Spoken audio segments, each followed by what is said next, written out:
Vale, entonces, ¿qué es lo que les voy a pedir yo? ¿Cuál va a ser el primer paso que tienen que hacer ustedes ahora para hacer el proyecto de contraincendio? Cada uno ya habrá elegido su proyecto inicial, ¿no?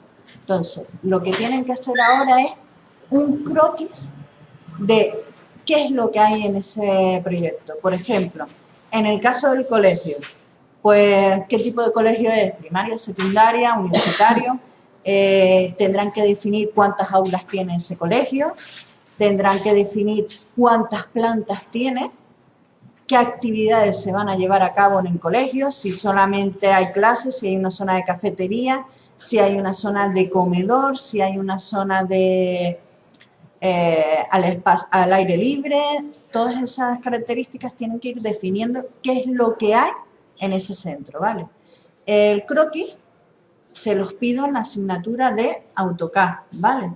Entonces, lo tienen que hacer con el ordenador, porque me lo van a entregar como parte del proyecto de AutoCAD. Ahora lo hacen a mano, porque yo todavía no les he explicado, hasta que no hagamos el examen, no les voy a explicar las pautas básicas, digámoslo así, para hacer un plano en planta, para hacer un edificio en planta, de dónde van a coger las puertas, las ventanas, qué grosor le vamos a poner a los muros, si son exteriores o interiores, como regla general, digámoslo así, ¿vale? Si los que ya saben esa normativa, porque ya saben un poquito de plano, pues lo pueden ir dibujando. Si no, lo hacen a mano y yo ya después les iré explicando y les iré enseñando un poquito los planos, ¿vale? Pero eso no es asignatura de AutoCAD. Entonces, ¿A mano en plan serio? O a mano en plan serio. A mano en plan serio, que quede bonito para que ustedes lo tengan bien. Vale, pero yo, por ejemplo, yo no sé, sí, las puertas y las ventanas, pero hay cosas... No, todo eso yo se lo... No, ahora solamente quiero es una distribución, como alguien dice, de cuadritos, digámoslo así. Aquí tengo un pasillo, tengo un cuadrito que es una clase, otro cuadrito que es una clase, aquí está el comedor, y que vayan definiendo medidas, básicamente, ¿vale? Que vayan diciendo, pues el comedor tiene 25 metros cuadrados, cada clase tiene 50 metros cuadrados, yo qué sé, por ponerles ejemplos. El pasillo tiene una longitud de tanto y un ancho de tanto.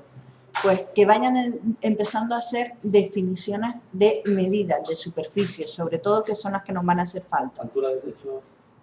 La altura de techo también es importante, ¿vale?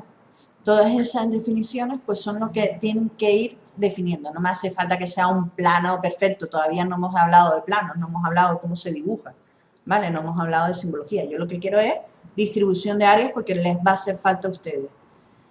Segundo paso, ¿qué es lo que tienen que hacer después a continuación?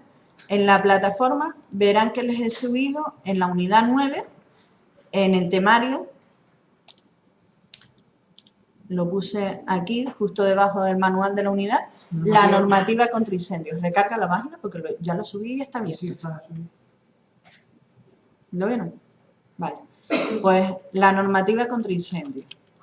Cuando tengan descargada la normativa, se la tienen que leer muy despacito. Yo ahora les voy a ir comentando, digamos así, la parte más complicada de la normativa. Perdón, que es la parte esa de cálculo que les estoy nombrando, ¿vale? Pero dentro de la normativa vienen especificaciones en cuanto a, yo qué sé, en cuanto a qué productos podemos mezclar y qué productos no, eso en el caso de almacenes, etcétera, ¿vale? O sea, tienen que leérsela con mucho esmero, ¿vale?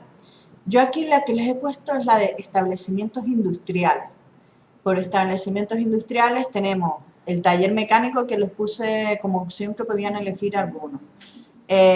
Tienen cualquier edificio de almacenaje, también se considera edificio industrial, ¿vale? El colegio no se considera edificio industrial. Entonces, ¿qué es lo que tendrán que hacer en el caso de ese, por ejemplo, del colegio y de otras partes de la normativa? Yo intentaré ver si les cuelgo en estos días la normativa contra incendios a secas, no la de establecimientos industriales, sino la de contra incendios. Y entonces tendrán que irse guiando por la normativa contra incendios. Vale, básicamente la diferencia está en poco, porque también tienes que definir un sector de incendios. En realidad pudieran seguirse ustedes también por esta, ¿vale? No hay demasiada diferencia. Bien, entonces, cuando empiecen a leérsela y después de pasar toda la parte de paja, como digo yo, que, bueno, que no es paja, cuando hay que hacer una inspección de la instalación contra incendio, cómo se pone en servicio la instalación, quién puede ejecutar la instalación, pues todo eso es el prefacio que hay inicialmente. A partir del anexo 1, empezamos con la parte de cómo vamos a categorizar nuestro edificio, ¿vale? Cómo vamos a poner qué establecimiento tenemos. Primero que nada, tenemos dos tipos de establecimientos industriales, si no me equivoco era tres, perdón. Tres características básicas a tener en cuenta. Primera característica, si tenemos nuestro, ¿qué? Unidad 9. Vale, es la última unidad de todo. Ah, 7, sí, aquí arriba te lo dice. Vale. Entonces me dice, edificios industriales ubicados en un edificio. ¿Qué quiere decir eso? Sería, por ejemplo, si yo tuviera una cafetería debajo de un edificio. Vale.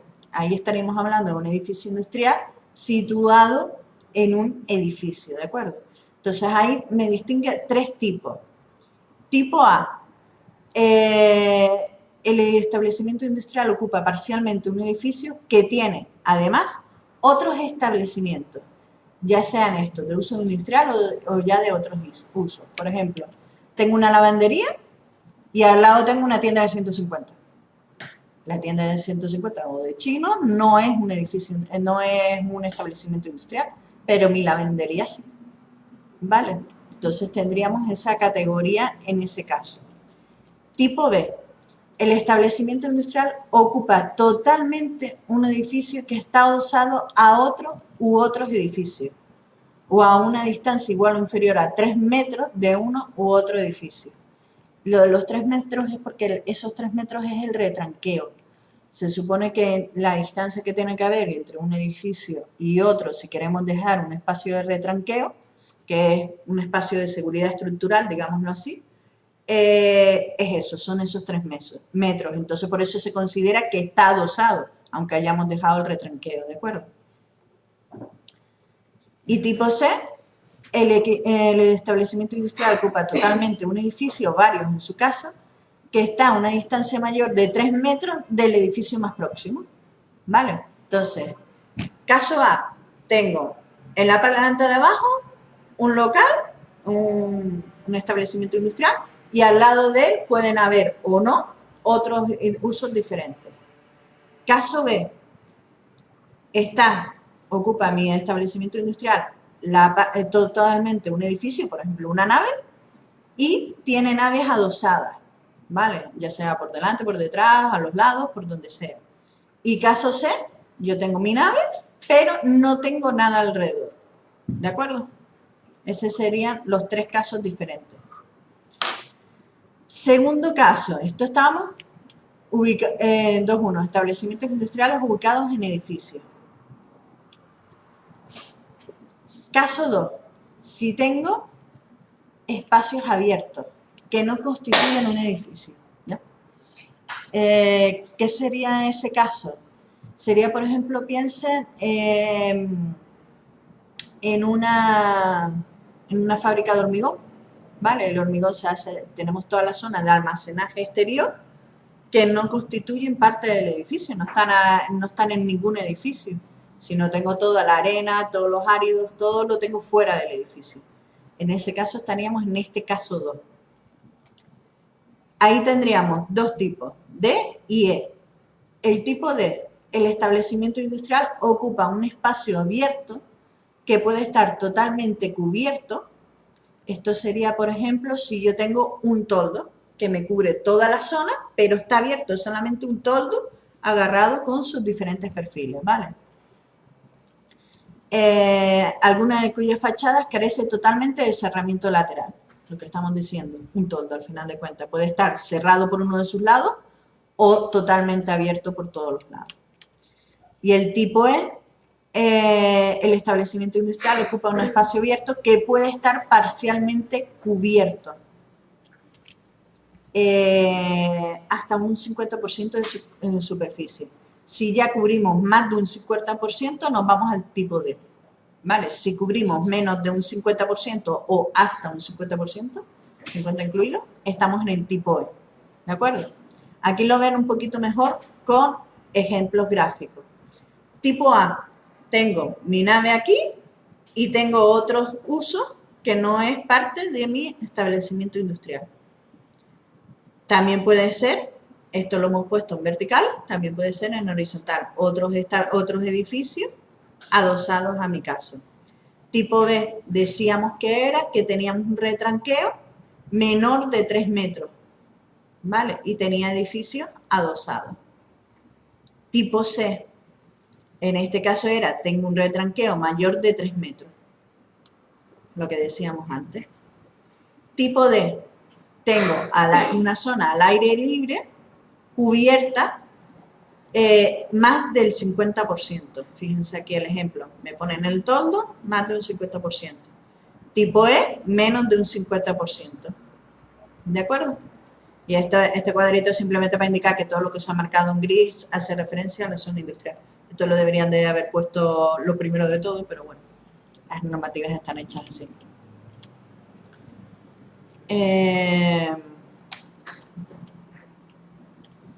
Si no conseguimos directamente ver cuál es el caso de todos estos 5 que hemos visto en el que podemos englobar nuestro edificio, lo que hacemos es elegir aquel que más se parezca, que digamos, me va a poner más restricciones y realmente se parece. Casi siempre lo vamos a poder ubicar en alguno de ellos. Es raro que, digamos, tenemos una zona tan rara que no podemos ubicarla. ¿De acuerdo? Imagínense, por ejemplo, los colegios estos o tipos de institutos o la misma universidad, ¿vale?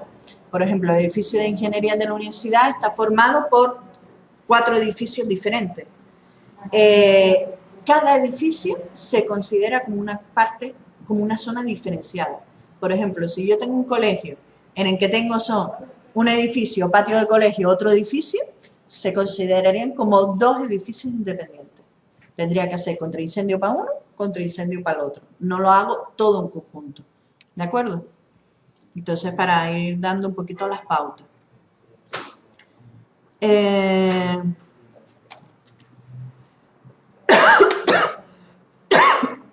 Perdone. Siguiente paso. Lo que tenemos que hacer ahora es decir qué tipo de edificio tenemos en cuanto a riesgo de producirse un incendio. ¿De qué va a depender eso? De qué tipo de material combustible vamos a tener dentro del edificio. ¿Vale? ¿Qué entendemos por material combustible? Cualquier cosa que se pueda quemar. ¿De acuerdo? Entonces, cualquier cosa que se pueda quemar, si yo tengo, por ejemplo, una zona de almacenaje, por ejemplo, de ordenadores, lo considerarían como combustible. ¿Considerarían que hay algún combustible ahí o no? ¿Cuáles? Los plásticos de envolvente, las cajas de cartón en las que vienen los ordenadores, ¿vale? Los mismos plásticos del propio ordenador de lo que son las estructuras internas. Tenemos varios combustibles ahí. Entonces hay que hacer una baremo de qué cantidad de plástico tengo, qué cantidad de cartón tengo. Si es una zona de almacenaje con pales, con estos de madera, tendremos que tenerlo en cuenta también. Si es un colegio, toda la zona donde tenga papeles básicos. Pues las mesas son de madera. Pues todo eso hay que tenerlo en cuenta en las consideraciones en cuanto a cálculo de la carga térmica. ¿Cómo se tiene eso en cuenta? Eso es lo que vamos a hacer ahora. ¿Vale? Entonces, ¿qué es lo que tendríamos que hacer? Primero que nada, hacer una estimación de qué cantidad de madera tengo. ¿Vale? Por ejemplo, estamos hablando de una zona de almacenaje de, yo qué sé, de garrafas, por poner un ejemplo, garrafas de agua, en las que los estoy almacenando todos con pallets. Tengo mis pallets y tengo medio las botellas de agua, ¿vale? Entonces, ¿qué tendré que hacer? Pues pedir información, si nosotros estamos haciendo el proyecto para una nave que ya existiera, lo pediríamos información a la persona correspondiente al que es dueño del local. Mira, ¿cuántos palets te caben aquí por metro cuadrado de superficie? Te caben 5. ¿De qué dimensiones utilizan los palets? De tanto, pues venga. Si no tenemos las dimensiones, como es el caso de ustedes, que lo tienen que dimensionar desde cero, por ejemplo, si estamos hablando de palets, lo que ustedes van a decir es, vale, yo tengo una zona de almacenamiento de 50 metros cuadrados. Hacen sobre el papel, por eso es importante lo del croquis, una distribución de cuánto van a medir las estanterías y cómo quieren poner ustedes las estanterías.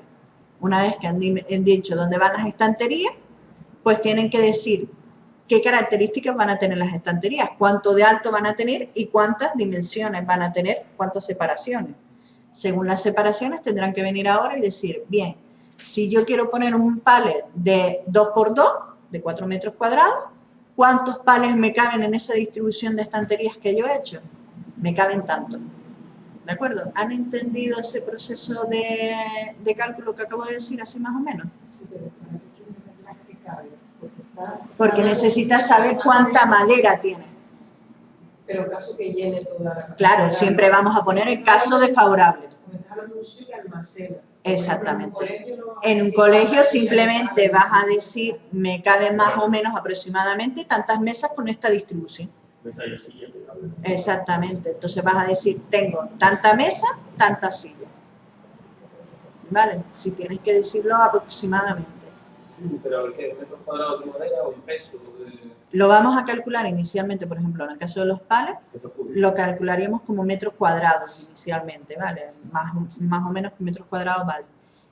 Si lo podemos calcular en metros cúbicos sería genial, porque ya simplemente lo multiplicamos por la densidad del material, que eso es buscarlo por internet. Tengo madera de tal tipo, pues busco la densidad de ese material y multiplicando densidad por masa, densidad por volumen, ya tenemos cuál es la masa, la cantidad de madera que yo ya tengo.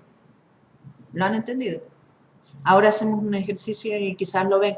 Por ejemplo, el ejercicio que he puesto aquí es en el caso de que tengo almacenado alcohol en caja. ¿Vale? Entonces ahora lo iremos viendo, pues cómo se estima más o menos cuánto alcohol me cabe, cuántos litros de alcohol tengo, entonces cuánta masa de alcohol tengo, cuánta masa de cajas tengo y ya a partir de eso calculamos la carga de fuego que tengo. ¿De acuerdo? Ahora lo vamos a ir haciendo. Yo primero, como siempre, les explico un poquito y después les hacemos el caso más práctico. Bien, entonces, tendremos que definir ahora lo que son los sectores de incendios bien diferenciados. Vale, cuando ustedes se lean la normativa, van a ver que cuando hablamos de sectores de incendio, tenemos que distinguir las zonas más inflamables de las menos inflamables. Les pongo un ejemplo que quizás es con el que más claro se ve. Yo voy a definir como si tengo una nave industrial y dentro de la nave tengo una zona de oficina, pues tendré una zona de incendio 1, que será la zona de almacenaje. Una zona de incendio 2, que será la zona de almacenaje de productos inflamables. Donde, por ejemplo, si yo tengo almacenado de todo, pues el alcohol lo tendré en una zona específica bien separada. Y tendré una zona 3, que será la zona de oficina. ¿Vale? Entonces tendré diferentes sectores de incendio y para cada sector de incendios tendré que calcular su carga de fuego. Por ejemplo, en el caso del colegio, tendré que distinguir zonas claramente bien diferenciadas. La cafetería, si le voy a poner un comedor escolar, esa es la zona que tengo que diferenciar del resto de todo el colegio, como sectores de incendio. Las aulas y todo lo que sea la zona de edificios tendría el mismo riesgo. Tendría el mismo riesgo. No tenemos un riesgo más específico que otro. ¿Vale? A no ser que ya después, por criterios de evacuación, ya cuando uno vaya empezando a diseñar zonas de evacuación, ya es cuando puedes decir, bueno, prefiero distinguir 2 zonas de incendio, 3 zonas de incendio. Eso ya depende de la geografía, de la distribución geográfica que tengas del edificio. Antes, cuando se podía fumar dentro de espacios públicos cerrados y tal, ¿eso se reflejaba en...? Tenías que tenerlo en cuenta. Tenías que tenerlo en cuenta que era una zona, más que nada por la parte de extracción de humo, que te aumentaba todo el cálculo. Tenías que tener más extractores. Claro, si sea más peligroso, si hay algún elemento que pueda producir fuego. Exacto. Exacto. Bien, bien hasta aquí, chicos. Por los momentos no da un poquito de miedo, pero no es tan difícil, ¿vale? Vale, entonces, cuando hayamos definido mis sectores de incendio, yo tendré que ir calculando lo que decíamos, qué riesgos tengo. Aquí tienen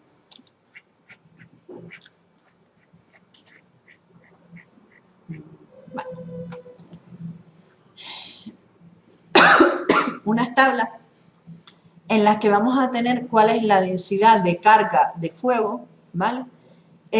Para un mogollón de productos, ¿vale? Intenten asemejar siempre lo máximo. Fíjense que las tablas son extensas, por eso digo lo de un mogollón, que tiene bastante. Simplemente intenten asemejar lo que ustedes vayan a diseñar. Quien tenga el almacén de productos, pues tendrá que coger y decir, bueno, no se complique mucho la vida. Intenten coger 10, 20 productos y más o menos con una carga de resistencia al fuego similar, ¿vale? O si ponen cargas diferentes, pues distingan las zonas de contraincendio, ¿vale? Entonces tengan esto en cuenta. Por ejemplo, el taller mecánico, no sé si alguien lo ha cogido ya. En el taller mecánico tendríamos que tener en cuenta que tenemos muchos productos inflamables, porque tendremos una bombona de butano para poder soldar, por ejemplo, producto inflamable. Tenemos que tener en cuenta que tenemos aceite, lubricante, aceite lubricante, que tendremos combustible. Pues todas esas zonas nos va a afectar al cálculo de nuestra zona de contraincendio. ¿De acuerdo? Entonces, la mejor forma de explicarles las fórmulas que vienen aquí es con un ejemplo, ¿de acuerdo? Entonces, les he subido en la plataforma,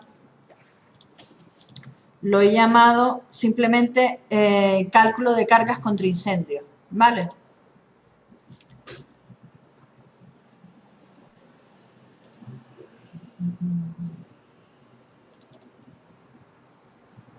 Son 3 ejemplos pequeñitos, no son demasiado grandes. No sé por qué le dejé la letra tan pequeña. Vale, vamos a ir haciendo los diferentes ejemplos. Se utilizan todos con la misma fórmula, pero para que vean más o menos cómo hacemos los cálculos y qué es lo que representa cada cosa, ¿vale? Entonces, ¿qué es lo que tienen que saber ustedes de aquí? Por ejemplo, mira aquí. Para calcular la densidad de carga de fuego o la carga, literalmente, ¿se acuerdan que poníamos como Q? Cualquier carga energética, lo hacíamos por ejemplo en las cámaras frigoríficas, lo hemos hecho en ventilación, la Q es carga, ¿vale? Entonces, para calcular la carga de fuego que tengo, hay que utilizar esta expresión que tenemos aquí arriba, ¿vale? Lo que me viene a decir es que tendré que hacer la sumatoria de cada una de las cosas que me contribuyan a poder generar incendios dentro de, o que sea una carga de fuego no general, sino que pueda ser inflamable. Pero, eso en cuanto a cuestiones que de verdad se peguen fuego, como son lo de los alcoholes y tal. Pero, por ejemplo, el mobiliario se supone que tendría tiene que componentes retardantes. Sí, pero por ejemplo, se supone que tienen ese retardante, pero sigue siendo inflamable. Una mesa, tú le pones, yo ahora mismo voy y te pongo debajo de esta mesa una llama, sí, está claro. Y mañana hay fuego. No es lo fuego. mismo que si es un charco de gasolina. Exactamente, no es lo mismo, pero es una carga. Vale, hay que tenerla en cuenta. Hay que ver cuál es la carga y hay que tenerla en cuenta. Vale. No es, por ejemplo, un pellet no lo vamos a comparar con una mesa de un escritorio, por decir, un pallet. Un pallet se incendia porque no tiene ningún protector contra incendios, se incendia automáticamente.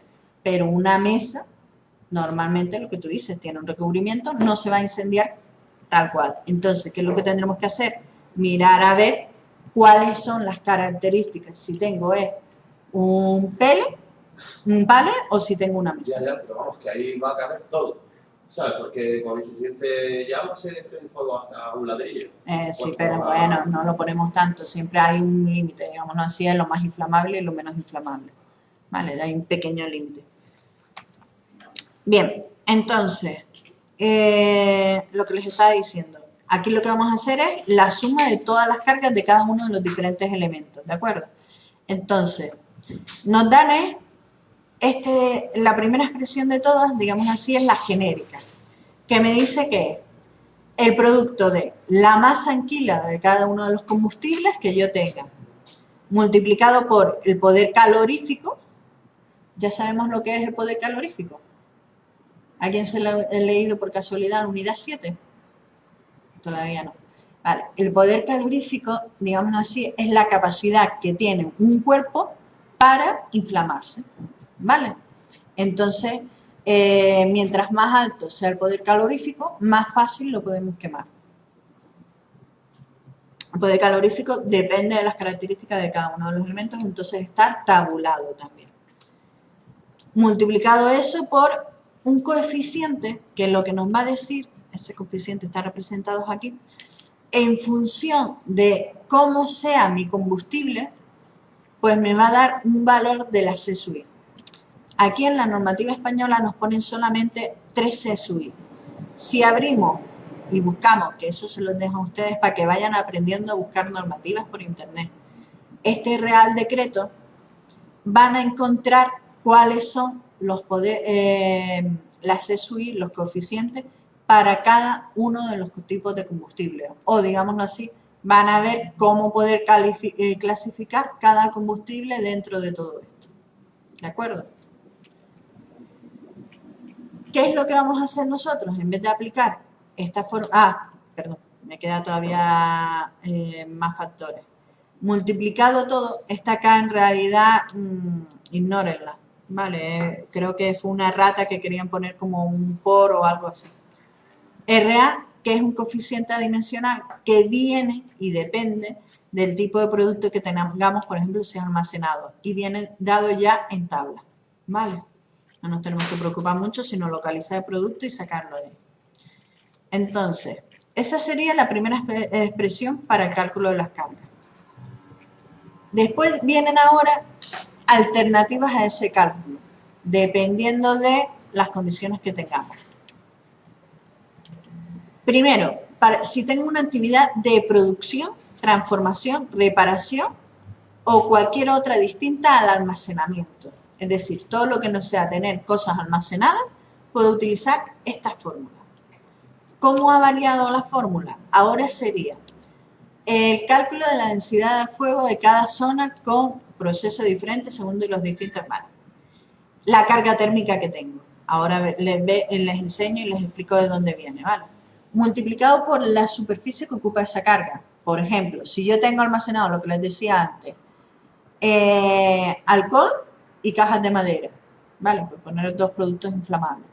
Pues yo tendré que poner aquí la QSI del alcohol multiplicado por la superficie que ocupa ese alcohol, ¿vale?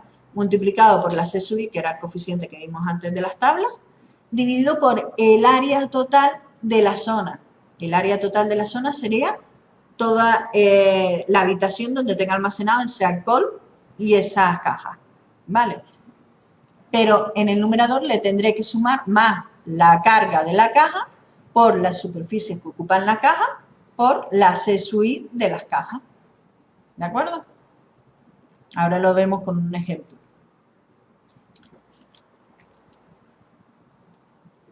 Los valores de Q sub SI están en esta tabla, ¿vale? Si estamos fabricación y venta, las Q sub S están en esta tabla, ¿de acuerdo? No se traben con lo de que arriba está en minúscula y aquí está en mayúscula, es la misma Q sub S. Bien. Si tengo almacenamiento, en el caso de almacenamiento tengo que incluir en el factor que vimos antes la altura que tenga de almacenaje, ¿vale? Entonces hay que multiplicarlo por el H, simplemente es la diferencia. Ahora no es Q sub S, sino Q sub V, que también estaba en la tabla que vimos antes, estaría aquí, ¿vale? Y simplemente es cambiar ese dato ahí, ¿de acuerdo? Y así ya tendríamos calculadas las Q sub S. ¿Lo han visto? Parece muy complicado. Por los momentos no se asustan tanto. Lo vamos a ver con un ejemplo. calcular la carga al fuego, todos los enunciados son iguales, ¿vale? Es calcular la carga al fuego. Para el primero, tenemos una actividad de tapizado de sillas, donde se ha previsto, donde hemos previsto de los materiales combustibles que pueden existir en un mayor momento de producción. Vale, esto estaba mal redactado, perdonen, lo hice hoy. Les vuelvo a decir lo de que tengo gripe, con la fiebre y todo, pero bueno. Me dice que tengo madera de cartón, cuero y poliéster. Vale. De madera me dicen 3.800 kilos.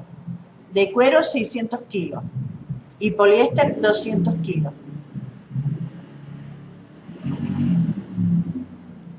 Y me dicen que la actividad se desarrolla en un recinto de 500 metros cuadrados. Vale, entonces me dan la masa de cada uno de los productos que yo tengo y me dicen el área total que yo tengo. Primero que tenemos que hacer, primero que nada, distinguir qué tipo de actividad tengo. ¿Tengo una actividad de almacenamiento o una actividad de producción? De producción. Como es una actividad de producción, podemos utilizar esta expresión de aquí.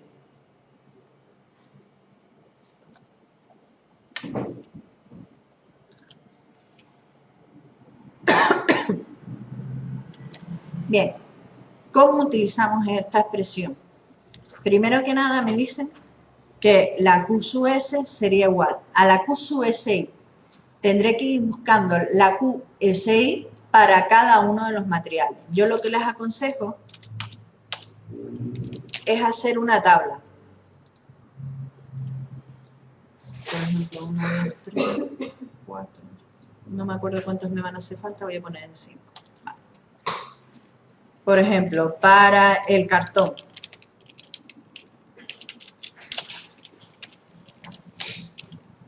Vale. Era cartón, cuero y poliéster. Bien, voy a ir buscando primero que nada las Q sub SI de cada uno de estos elementos. Entonces, ¿qué hago? Me vengo a la tablita que tengo aquí. La ventaja de esta tabla es que está ordenado por orden alfabético. Entonces me voy directamente a la C. Me decían que era cartón. Cartón. Me dice que la Q sub SI es de 300 unidades. Megajulios, cuidado con lo de la M de mega, partido por metro cuadrado. Entonces vengo aquí y ponemos ya 300 megajulios partido por metro cuadrado. Bien, así hacemos con el resto. Voy a buscar ahora el cuero.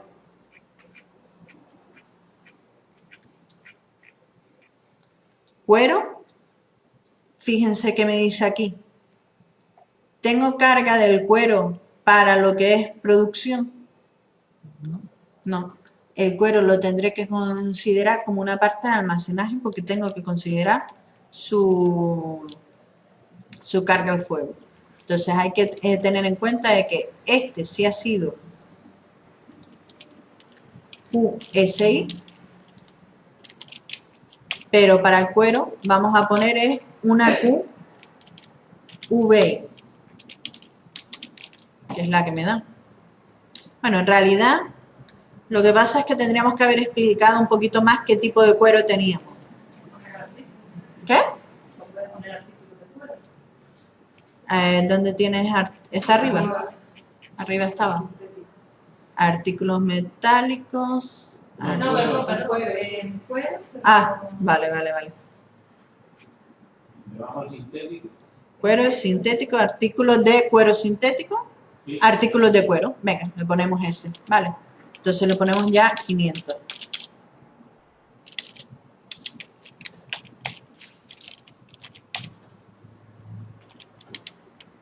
Y me queda por último el poliéster.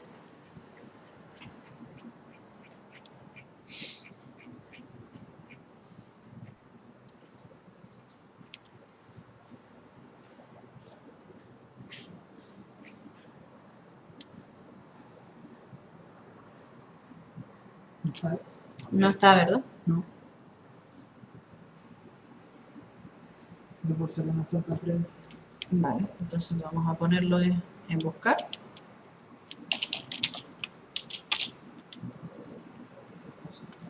Polivinilo no, polivinilo no, polivinilo, poliéster. Pero esta es otra tabla, ¿no? Vale, esta podría ser una alternativa porque esto es una Q, al final de cuentas la megajulios por kilogramo. Vale, esta me podría valer.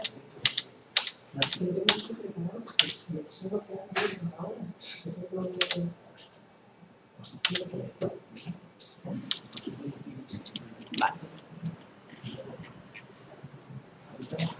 Vale, en este caso, ¿qué es lo que pasa? Que no me han dado cuál es la QSUI en las unidades que a mí me hacen falta, ¿vale? Que sería la unidad, o sea, no la tengo en las tablas. El poliéster no está definido como para su cálculo de carga térmica. Entonces, ¿qué es lo que podemos hacer? Podemos coger de las tablas que tenemos un poco más abajo. ¿Qué? Tejido. ¿Está el apartado tejido? No, digo yo, una alternativa de... Pero aparece tejido. Pues textiles. Diferentes tipos de textiles.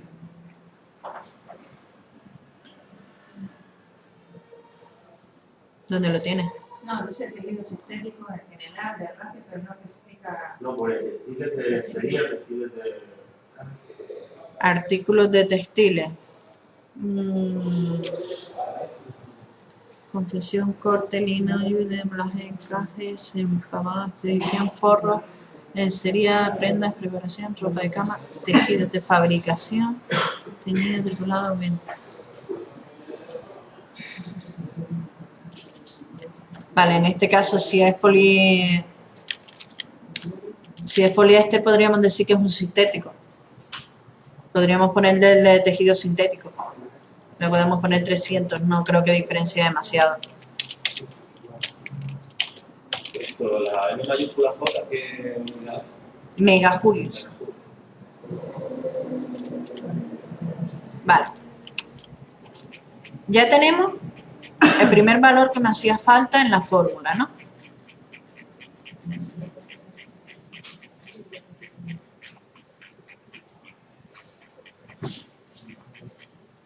Vale. Tenemos la QSUSI. Siguiente. Superficie de cada zona de proceso diferente y densidad de carga al fuego. QSUSI diferente en metros cuadrados. Vale. Lo que nos está pidiendo... ¿Qué? Perdón. Sí, le puse la de sintético al final, tejido, porque como era poliéster y no teníamos nada más. Vale. Me falta eso, la superficie de cada zona con proceso diferente. ¿Qué es lo que pasa? Que en este caso a mí no me han dado los datos de superficie, me han dado solamente el dato de masa. ¿Vale? No, y ninguna de las posibilidades que tenemos nosotros me deja la posibilidad de insertaros una masa. Entonces, ¿cómo hago esa corrección de decir, tengo tanta masa, cómo calculo cuál es la superficie? Aquí es cuando ya viene un poco de, como quien dice, picardía. Vale, aquí ya hay que hacer pequeñas extrapolaciones. Tendríamos que averiguar cuál es la densidad de cada uno de los materiales que yo tengo, ¿vale? Para poder así calcular cuál es la, si tengo la densidad, puedo calcular el volumen. Si hacemos una extrapolación de 1 metro de altura siempre para todos, podríamos tener la superficie en metro cuadrado. Vale, es como quien dice un pequeño apaño que hay que hacer. Tienen también la posibilidad, creo que la normativa la tenía en la tabla, déjenme un momentito. Vale.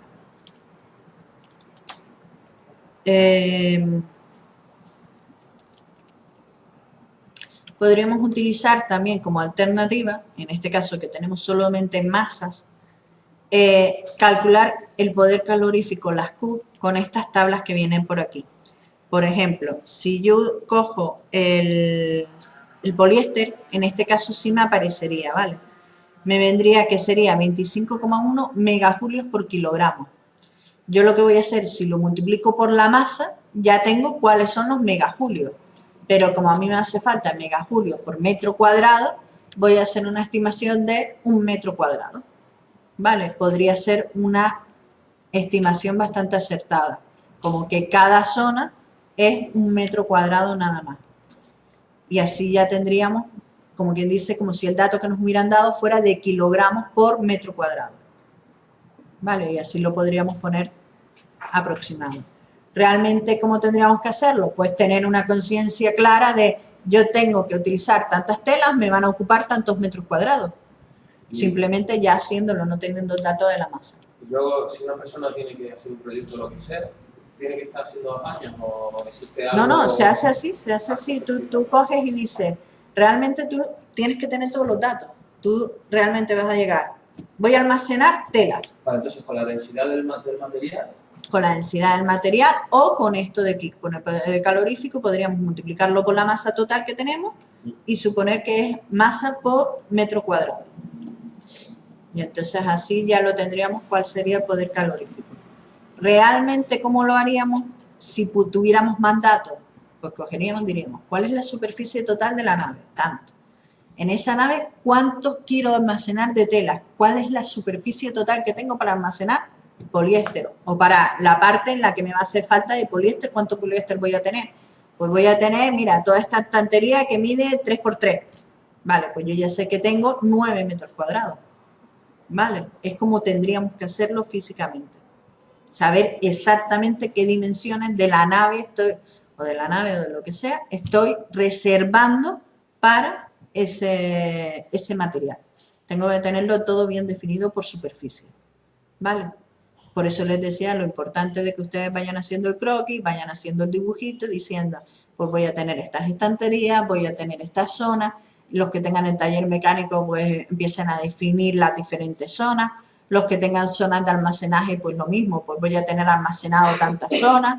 El edificio tiene una planta o tiene 2 plantas. Si tenemos 2 plantas, pues creen diferentes sectores de incendio, ¿vale?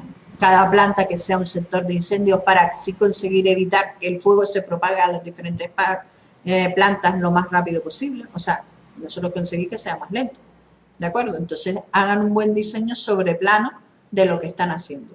Que yo creo que siempre es más fácil hacerlo sobre algo que uno se inventa que sobre algo que ya está hecho.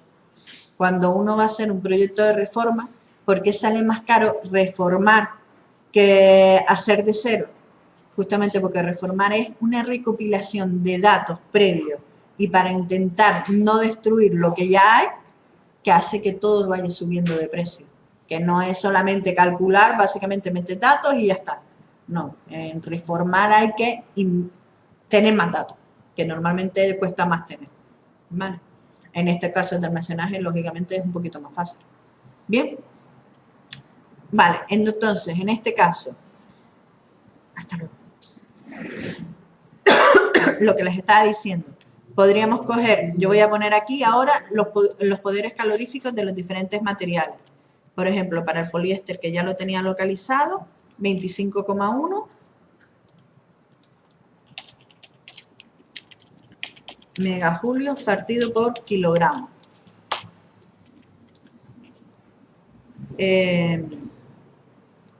Iba a buscar ahora los de la C. El cartón es celulosa.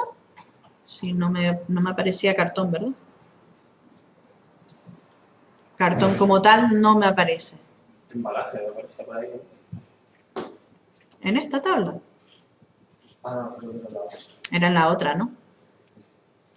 El cartón lo podemos considerar como celulosa al final de cuentas. Si no viene nada. 16,7.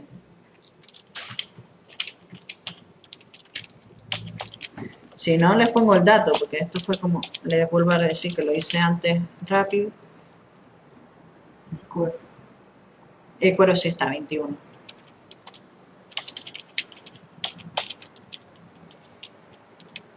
Bueno, 21 para el cuero. Ahora ponemos las masas de los diferentes materiales. 3.800 kilos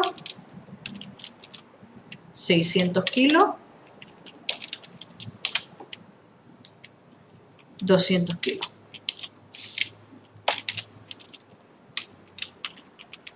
Vale, voy a buscar aquí si por casualidad estaba madera. No.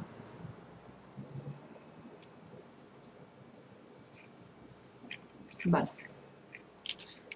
Vale, pues lo dejamos como celulosa. Salud. Hoy estamos todos con la gripe, ¿eh? Sí. No, sí, esto no me queda tan en sitio para la oficina, con una planta baja de cafetería. Sí, lo podrías hacer con esta, porque la cafetería es una zona industrial. Sí, porque acabo de ver que estaba el café también ahí. Sí, el café té es un producto inflamable. El cacao es un producto inflamable. Vale, estoy insertando las columnas que me van a hacer falta. Entonces, aquí lo que voy a hacer es lo que les decía, voy a multiplicar el poder calorífico por la masa y así obtendremos 16,7 por 3.800, 63.460. Ojo, las unidades me ha quedado megajulio. 63.460 me dio a mí. Ustedes revisen los cálculos. Les recuerdo que hoy no me fío de mí misma. Pero bueno, en principio creo que la calculadora está poniendo las cosas bien. 12.600. El ordenador nunca miente. ¿Qué? El ordenador nunca miente. Por eso lo digo. Yo en mi cabeza hoy no me fío, pero hasta para sumar 1 más 1 utilizo la calculadora hoy. Pero el ordenador parece que, bueno, va diciendo las cosas. 5.020.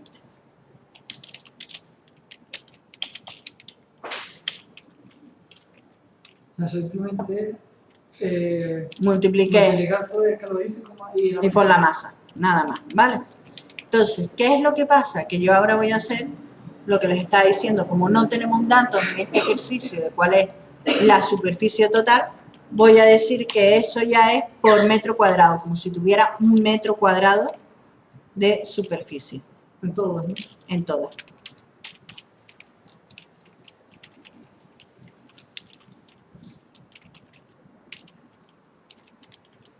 Bien, pues ya tenemos la QSI que me hacía falta para la fórmula, ¿no?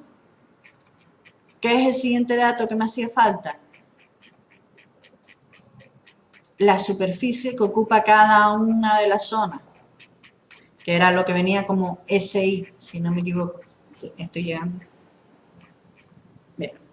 Lo siguiente que me hacía falta era la SI. Por eso les digo que íbamos a poner por 1 metro cuadrado y así ya es como hemos conseguido saltarnos, digámoslo así, esa restricción que tenía, ese problema.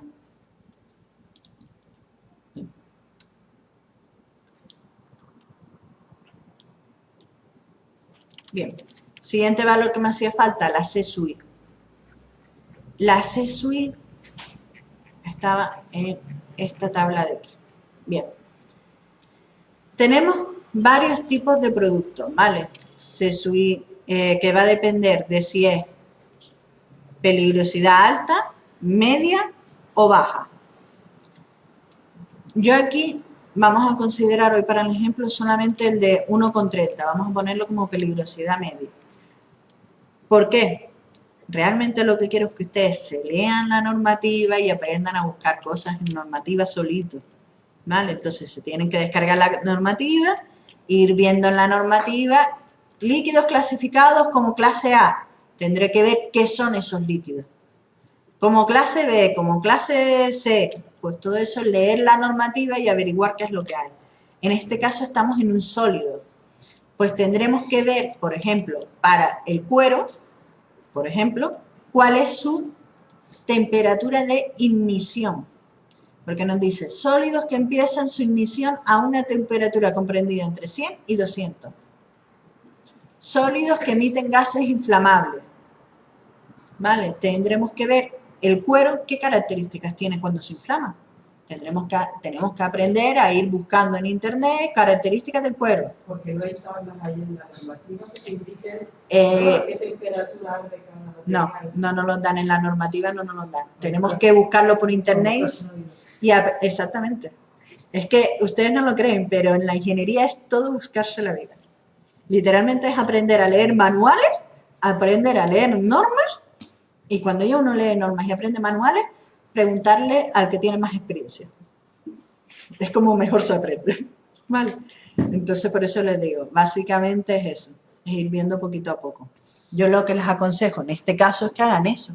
Cojan el cuero, busquen cuál es la temperatura de ignición. En la temperatura de ignición, cuando se la en el manual 6, de la unidad 7, perdón, van a ir viendo que es la temperatura a la que el sólido empieza a arder, o sea, qué temperatura de llama le tengo que dar para que se produzca la inflamación.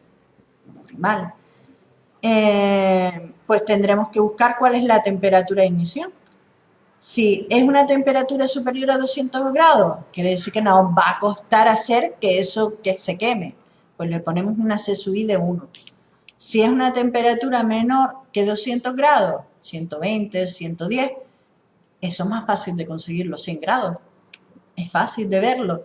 Nosotros ponemos un caldero simplemente en una vitro y conseguimos llegar a los 100 grados porque el agua hierve. Entonces es fácil conseguir los 100 grados. Ya 200 grados, bueno, puede costar un poquito más. Entonces yo les digo ahora, para hacer el ejemplo e ir un poquito más rápido, vamos a poner el de 1,30. 1,3. Para todos, ¿vale? Y están estos tres son alta, media. Sí, bueno, en la normativa van a ver que hay después un par de ellos más. ¿Vale? Les pones como media alta, media baja. ¿Vale? Hay un poquito más. Pero bueno, como esta es la calificación que nos aparece en la normativa de contraincendio, básicamente podemos intentar englobarlo siempre en estos tres, ¿vale? Y seguir la normativa de contraincendios y no habrá ningún problema. Bien, pues ya tenemos CSUI, ¿vale? Pues ahora tenemos que hacer la sumatoria de todas las QSUSI por las SI por las CI. ¿Cómo hacemos eso? Pues yo tengo mi QSUSI aquí, que es la de megajulios por metro cuadrado, por mi S, que es 1, por mi CSUI, que es 1,3. Entonces tengo que multiplicar las tres últimas columnas. Sí, sí. Así de simple. Y después, aquí lo que pasa es que esto también es una errata. La RA debería de estar aquí arriba, en la sumatoria. La RA dijimos que la sacábamos también de esta tabla. ¿Vale? Fíjense aquí que la RA va cambiando para los distintos tipos de materiales. Entonces, los materiales que nosotros teníamos eran cartón. Si lo vuelvo a encontrar. La RA es 1,5 para el cartón.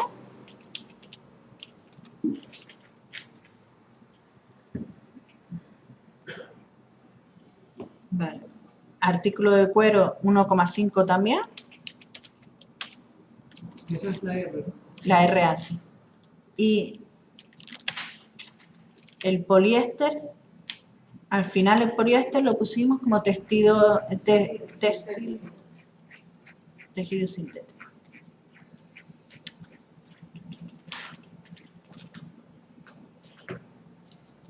Tejido sintético, 1,5 también. Vale. Fíjense aquí una cosa. La mayoría de las zonas que nosotros diseñemos, lo que yo les decía, vamos a intentar que sean zonas que tengan una carga parecida de térmica. ¿Cómo lo vamos a evaluar? Con esta RA podría ser un parámetro muy bueno. Si ponemos que en estas zonas, cuando tengamos, por ejemplo, diferentes zonas de almacenaje, si tenemos una zona de almacenaje, todos los alcoholes, veremos que van a tener una RA muy significativa, muy parecida. Si ponemos en otro todas las telas, como podría ser en este caso, podríamos tener una zona con materiales de RA muy, muy parecida. Entonces ya ahí ya nos vamos guiando de qué zonas, cuando es una zona de almacenaje.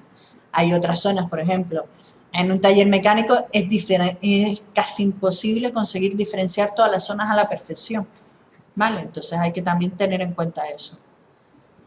Bien, pues nada, ya solo nos queda multiplicar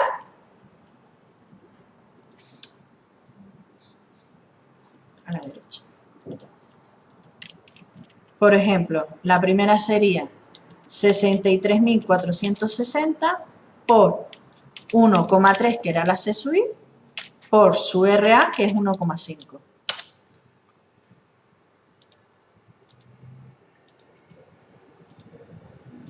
Bien, la segunda sería 12.600 por 1,3 y por el 1,5.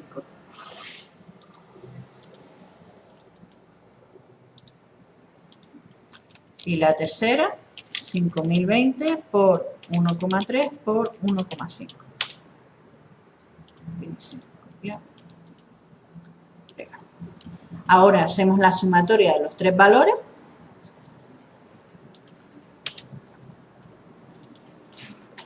Que me va a dar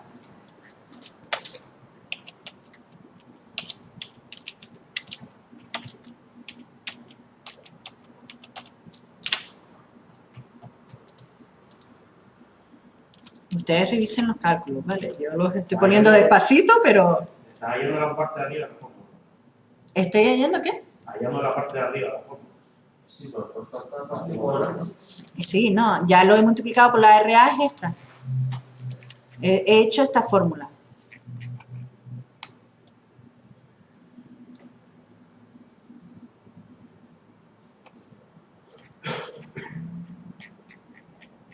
Esta fórmula. No, perdón, actividades de almacenamiento no, esta. Dividido en... Ah, perdón, sí. Me falta... He hecho la suma, exacto, he hecho la suma, es que me voy por ahí. Me he hecho... A eso se referían con solo la parte de arriba, sí, solo he hecho el numerador. Vale, solo he hecho la suma ahora mismo. Ahora, ¿qué me quedaría hacer? La división por el área total, que en este caso, eso si me lo dan enunciado, me dice que son 500 metros cuadrados. Entonces, toda la suma entre 500.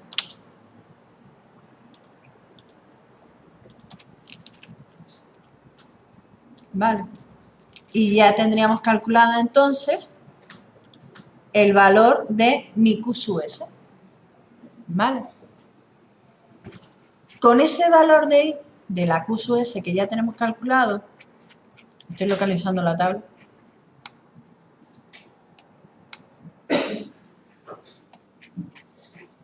Vale. Vamos a conseguir saber cuál es el nivel de riesgo que yo tengo en mi zona. Si, fíjense que aquí, en función de cómo yo tenga el valor que me haya dado el AQ sub S, me va a dar el nivel de riesgo que tenga. En este caso me ha dado 316, estoy menor, ojo a las unidades, he utilizado los megajulios, pues menor de 425, estoy en un nivel de riesgo intrínseco bajo 1. ¿Vale? Usando la tabla 1.3.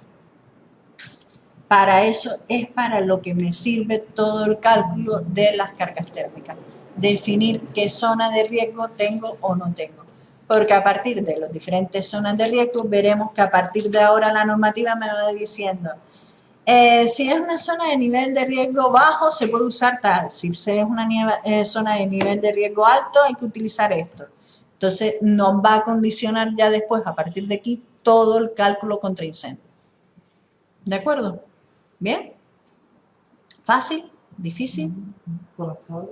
Vale, lo difícil es cuando ya empiecen ustedes y empiecen a sumar cosas. Que entonces, eso será lo más complicado. Vamos a hacer el segundo ejercicio que les puse. Este es el caso que yo les decía que aquí sí estaba puesto el tema de los palos. Me dice, analizamos ahora una zona con una superficie de 4.000 metros cuadrados. Esta es la superficie total. Donde se almacena bebida alcohólica con un 40% de alcohol en palets de madera. Datos. Nos tienen que dar algún dato. Yo ahí ya tengo dos productos de inflamables.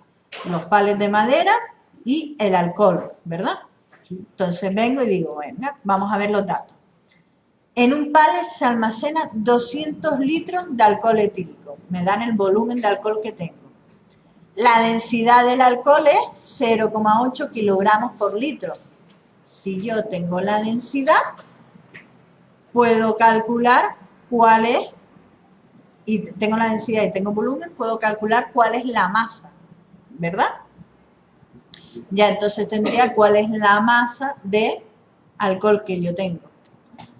El peso de un pallet es de 23 kilos. Y se pueden almacenar como máximo 1000 pallets. Si yo tengo 1000 en total y cada uno pesa 23, lo multiplico y tengo el peso total de todos los pallets. ¿Vale? Otra cosa, tengan cuidado aquí que el enunciado tiene de trampa. ¿Cuántos litros de alcohol tengo? Si tengo el máximo de pallets posible. 200 litros. 200 litros en un pallet. Si tengo 1000 pallets, también tengo que multiplicar los 200 litros por los 1000 pallets que voy a tener. ¿Vale?